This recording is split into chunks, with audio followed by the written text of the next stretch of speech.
C'est à vous, Monsieur le maire. Merci. Bonsoir tout le monde, bonsoir. Bon lundi soir. Nous sommes ici pour adopter notre budget ce soir. C'est bien encore avec le problème avec COVID que nous avons décidé à faire ça par Zoom.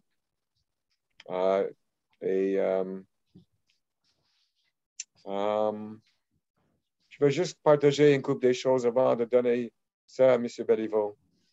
Nous avons juste fini le budget.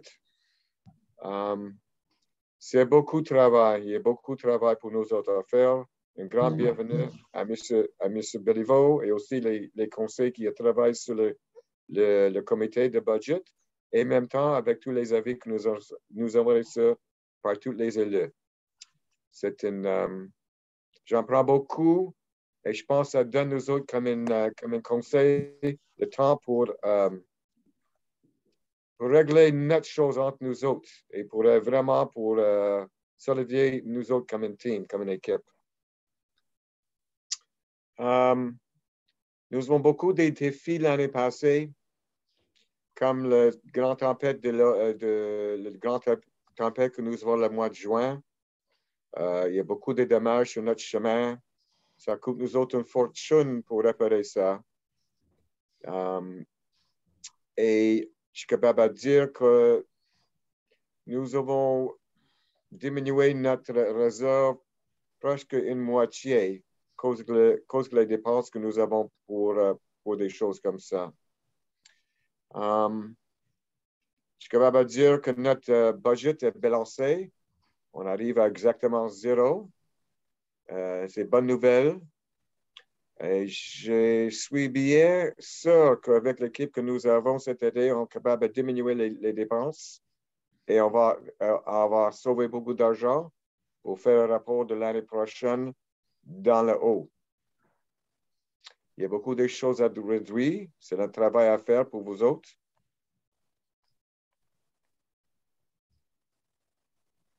Et à ce moment, je vais donner la plateforme à M. Béliveau. Il y a plus d'informations de moi. M. Béliveau, si tu veux partager des choses avec nous autres. Merci, M. le maire. Bon, ça me fait plaisir de présenter là, le résultat du... Oui. Monsieur Béliveau, juste un petit moment avant de commencer. J'ai besoin d'un proposeur et un secondaire pour l'adoption de l'ordre du jour, s'il vous plaît. Je propose, madame. Donc, monsieur... Je propose. Seconde. Monsieur Marcotte, d'accord, et monsieur Tremblay. Oui, merci beaucoup, madame Champeau. Désolée, merci. Monsieur Béliveau. Donc, ça me fait plaisir de présenter le résultat d'un travail d'équipe. Et comme disait M. le maire, assez intense, assez exigeant, mais en bout de ligne, je pense qu'on est arrivé avec un produit assez satisfaisant. Puis ça me fait plaisir de vous le présenter. Donc, si vous allez, je ne sais pas, Caroline, si tu présentes le budget à l'écran, mais en tout premier lieu, là, je vais faire lire la table des matières. En premier lieu, je vais vous parler des objectifs. En second lieu, des revenus de la municipalité. En troisième lieu, j'explique les variations. Ensuite de ça, on regarde les frais d'exploitation, l'explication des variations, la conclusion, il y aura adoption du budget et puis une période de questions par la suite. La mise en contexte. La MRC a déposé un nouveau rôle triennal d'évaluation en 2022 et les valeurs au rôle ont augmenté substantiellement, soit de l'ordre de 20 %. Cependant, la hausse est plus importante pour les terrains vacants que pour le résidentiel. En second lieu, la municipalité a subi des dommages importants en 2021 qui représentent un coût de plus de 603 000 $ en date du 31 décembre dernier. Bien que la municipalité puisse se faire rembourser en partie, nous n'avons pas eu la confirmation à ce jour du montant admissible. Ce dont le maire parlait tantôt, là, les dépenses relativement aux pluies diluviennes qui sont survenues le 30 juin dernier. La municipalité a également dû refaire en partie le chemin Val-des-Lacs qui était rendu dangereux. Également dans ce cas, bien qu'une demande de subvention ait été présentée, nous n'avons pas reçu de confirmation de la subvention à recevoir. Les coûts cumulés au 31 décembre 2021 sont de l'ordre de 342 000 $. La municipalité avait entièrement renfloué ses réserves suite au surplus engendré en 2020. Mais compte tenu des incertitudes causées par les événements extraordinaires cités au paragraphe précédent, elle devra prélever des sommes à même ses réserves. La maire vous disait tantôt un montant de l'ordre de 50 des réserves qui étaient accumulées, principalement dans le fonds de roulement et dans la réserve ou les surplus réservés pour immobilisation. La municipalité profite également de l'augmentation de l'activité immobilière et en profite pour hausser ses droits de mutation.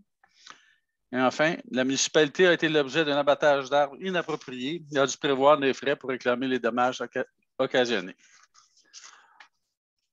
Ensuite, les objectifs qui sont visés pour le budget. En premier lieu, présenter un budget équitable pour tous les citoyens compte tenu des dépôts de rôle qui n'affectent pas toutes les propriétés de la même façon. C'est comme si j'avais une tarte à partager, mais d'une année à l'autre, la part de 1 ne correspond pas à la même part l'année qui suit. Fait que pour la municipalité, c'est d'essayer d'équilibrer tout ça. Présenter un budget qui permet de maintenir le niveau de service et la qualité de ceux-ci par la municipalité. Donc, dans le budget qu'on vous présente, il n'est pas question de réduire les services, on maintient les services en place. Puis, ensuite, on veut présenter un budget orienté vers le futur en investissant dans la saine gestion de la ville, dans le développement économique et environnemental. Et enfin, on veut présenter un budget équilibré tout en ayant le souci du respect de la capacité de payer des citoyens. Je pense qu'il est très important.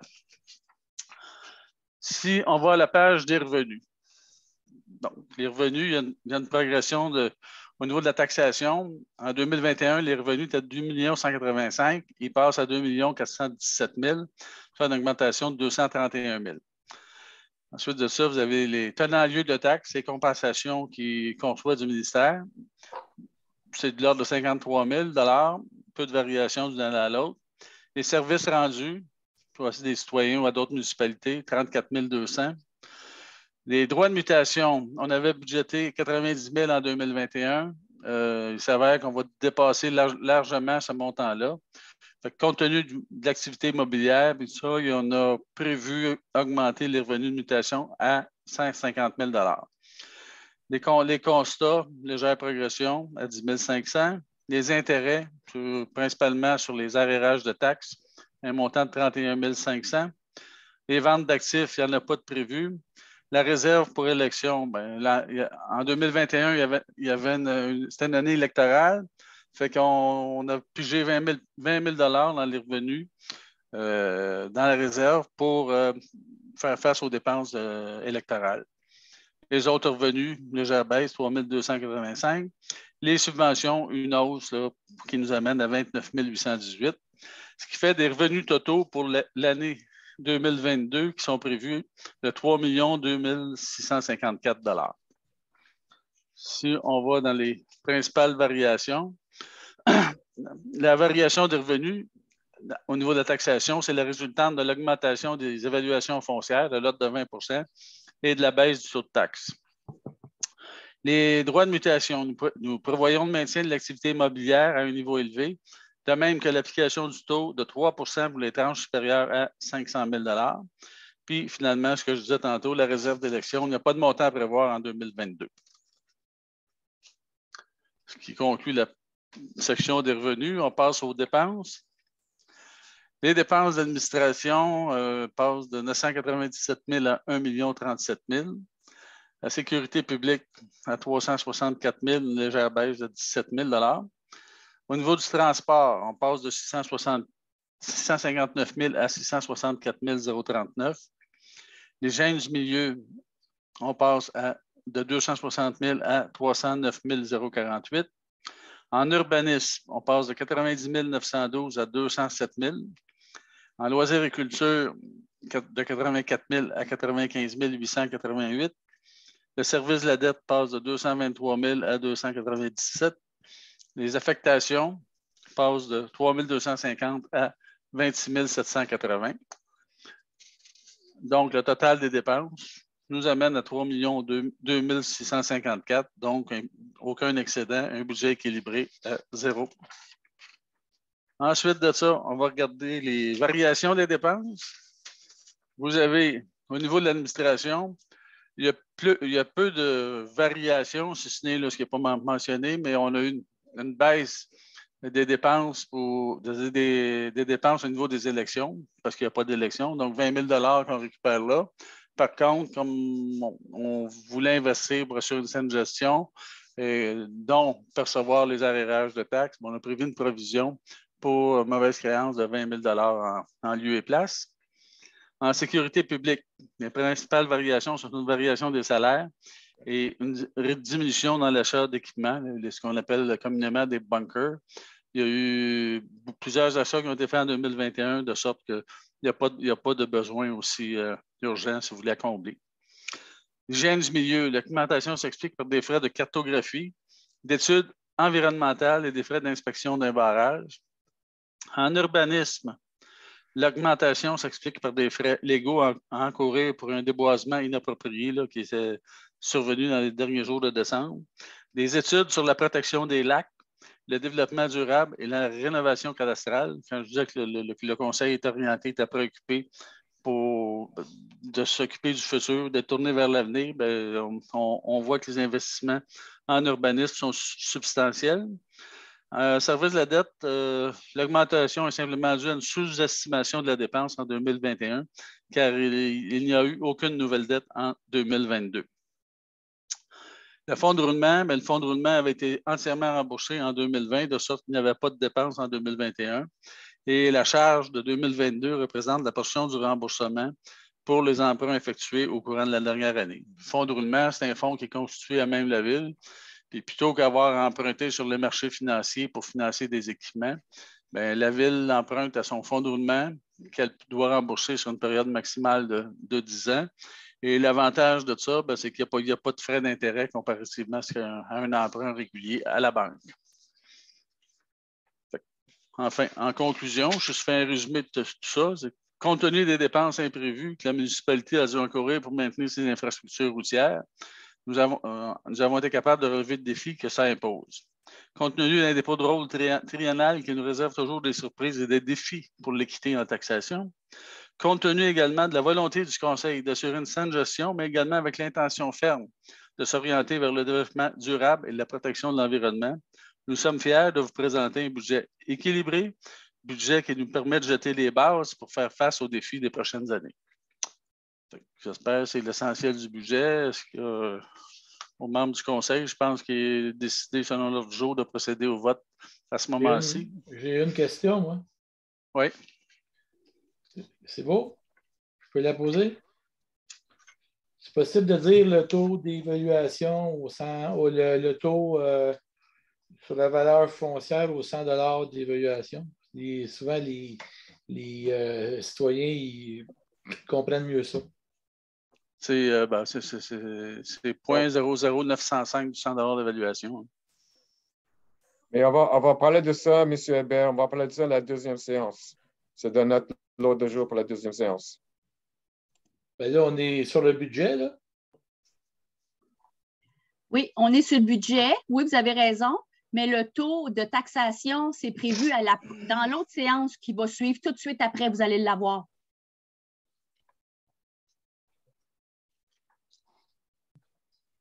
Bon. Les revenus de taxation doivent être en fonction des dépenses qui sont prévues. Est-ce qu'il y a d'autres questions de la part des élus pour le budget? On serait prêt à passer au vote à ce moment-là. Oui, comme ça, il faut adopter le budget. Je vais besoin de quelqu'un pour déposer. Je propose, M. le maire. Oui. J'ai besoin de quelqu'un pour comme un secondaire. Je seconde. Puis qu'il faut passer tous les élus pour voir s'ils sont en accord. Madame Lacasse. Oui, je suis en accord. Monsieur Ennis. En accord. Monsieur Mété. Yes. Puis Monsieur Hébert.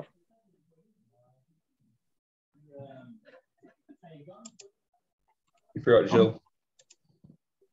Oui, j'avais pas mis. Oui. Bonjour. Bon, c'est parfait. C'est adopté par unanimité. Je n'ai pas voté, M. le maire, il m'avait peut-être oublié. Je m'excuse, M. Marcotte. Oui, je suis en accord. Merci beaucoup. Il y a Gilles Tremblay. Mais j'ai déjà demandé. Non, mon Dieu. En accord, M. le maire, en accord. Merci beaucoup, M. Tremblay. Donc, c'est bien adopté par unanimité. Oui. Voilà. Et maintenant, nous avons un peu de temps pour laisser les citoyens s'il y a des questions. Quelqu'un va poser des questions. Alors, ceux qui ont des questions dans le public, on a 4 personnes qui assistent présentement. Vous avez seulement qu'à cliquer en bas de votre écran. Monsieur Boulet a déjà, ce ne sera pas long, Monsieur Boulet, j'y viens. En bas de votre écran, à l'onglet Réaction, vous avez un petit bouton et là-dessus, vous cliquez sur soit lever la main ou raise hand pour poser votre question. Alors.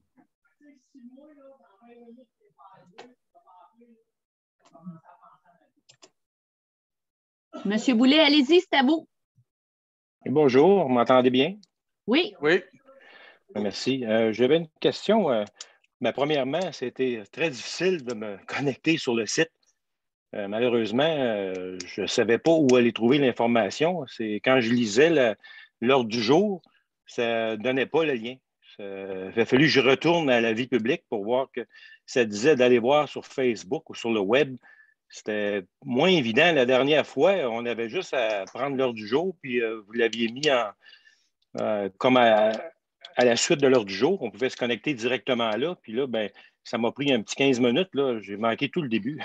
Peut-être pour ça qu'il n'y a pas beaucoup de citoyens présentement qui sont linkés, parce que c'était pas clair. Je tiens à souligner là, que ça, c'est un gros manque là, par rapport que ça aurait dû être sur l'heure du jour pour qu'on puisse se connecter. Ça a été très difficile dans mon cas. Je voudrais apporter ça comme situation. Puis mon point par rapport au budget, je trouvais que côté environnement, c'est sûr que je suis le premier à être pour l'environnement. Je trouve que ça a monté beaucoup, là, ce qu'on veut mettre dans l'environnement sans savoir. En tout cas, comme j'ai manqué un bout, peut-être que c'était déjà expliqué. Je ne vois pas qu'est-ce qui augmente de autant sur le budget pour l'environnement. Je peux vous répondre. Qu'est-ce qui fait que ça monte autant?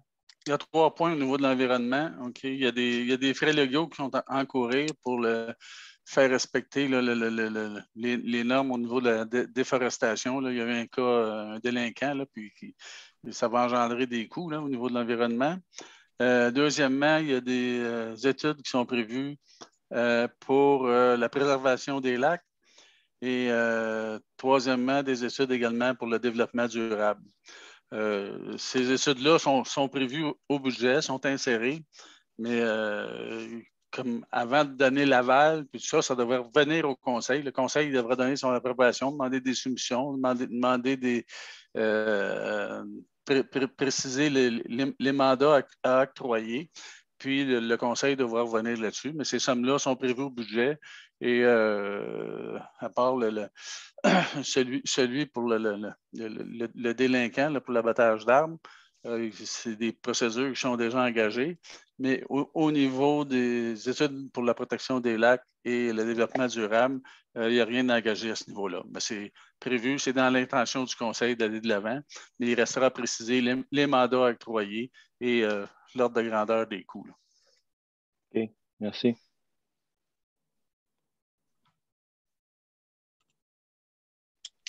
Est-ce qu'on a d'autres questions parmi les citoyens? Il faut lever la main là, sur le bouton « Réaction » pour pouvoir lever la main et on vous donnera la parole.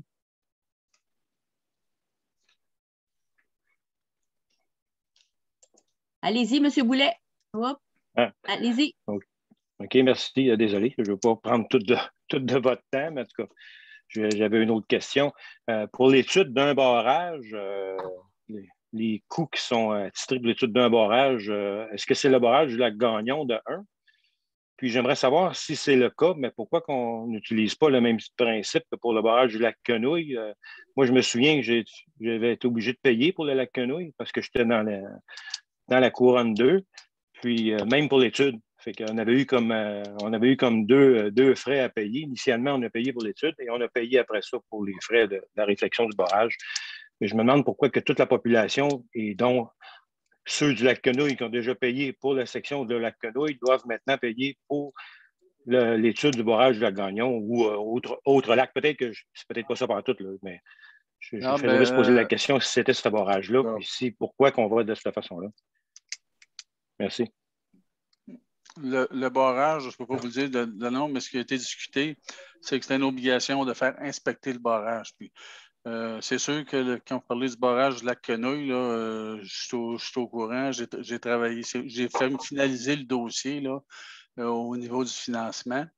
Maintenant, c'est sûr que quand vous faites la réfection d'un barrage, il y a des coûts d'honoraires professionnels ou d'études qui sont inclus. Est-ce que ici, on parle puis moi, ce que j'ai compris, parce qu'il y a peut-être une nuance à faire, c'est une étude, une obligation du gouvernement de faire la vérification du barrage. Puis de mémoire, il me semble que c'est un coût de 5 000 à 6 000 pour savoir si le barrage est aux normes. Maintenant, dans le cas de la Quenouille, l'étude préalable, est-ce qu'elle avait été financée par l'ensemble ou a été incluse dans le projet? Je ne pourrais pas vous dire. Je n'étais pas là à ce moment-là. Par contre, c'est quand on fait la reconstruction d'un barrage, il y a des honoraires professionnels, des frais d'études, des travaux préliminaires à faire. Et dans le cas du barrage de la Quenouille, le montant qui aurait été à payer a été de beaucoup réduit parce qu'il y a eu des subventions importantes, même plus élevées qu'anticipées. Et puis, le partage des coûts était fait entre trois villes.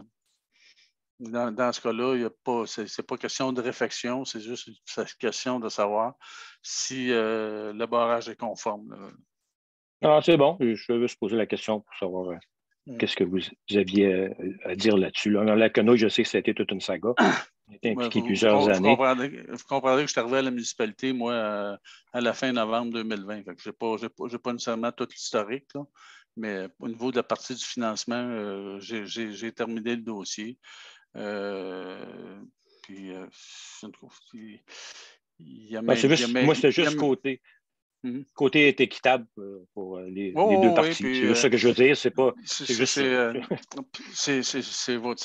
sûr que si on s'en va dans la réfection du barrage, moi, surtout toujours en question d'équité, je vais m'assurer que les normes de répartition fiscale soient les mêmes d'un barrage à l'autre. On ne peut pas arriver et dire on construit un barrage au coût des riverains. Puis il y a même, dans le cas du barrage de la Quenouille, il y a 3 types de riverains. Là. Il y en a qui sont proches, il y en a qui sont un peu moins proches, puis il y en a qui sont un peu plus éloignés. Fait la répartition fiscale n'est pas nécessairement évidente, mais ça s'est fait de cette façon-là. Puis si jamais il y avait la réflexion d'un autre barrage, pour être sûr que moi, pour l'équité entre tous les citoyens, je vais pousser fort pour que la répartition fiscale se fasse localement, la même chose que pour le barrage de la Quenouille. Vous n'auriez pas à payer pour 2 barrages, juste pour un, dans votre cas. C'est bon. Non, c'est ça, exact. Parfait. Merci, monsieur. Bienvenue. Est-ce qu'il y a d'autres questions de la part des citoyens?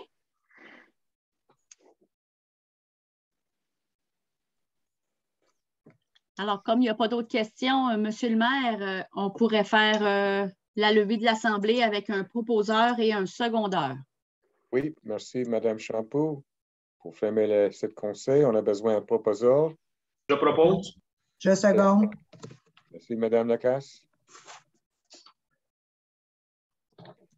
Comme ça, on va revenir à 7h30 pour la deuxième séance. Exactement. Et comme ça, on a 30 à 35 minutes pour faire ce que tu veux faire. Oui. Alors, la séance est officiellement terminée. Je vais cesser l'enregistrement. Par contre, seulement vous dire que la deuxième séance extraordinaire qui est prévue pour ce soir va suivre sur le deuxième lien qui est dans l'annonce sur notre page Facebook. Alors, on se revoit tantôt. Merci. Attendez une minute, Mme Champoux. Oui, allez-y. Là, j'ai changé mon laptop tantôt.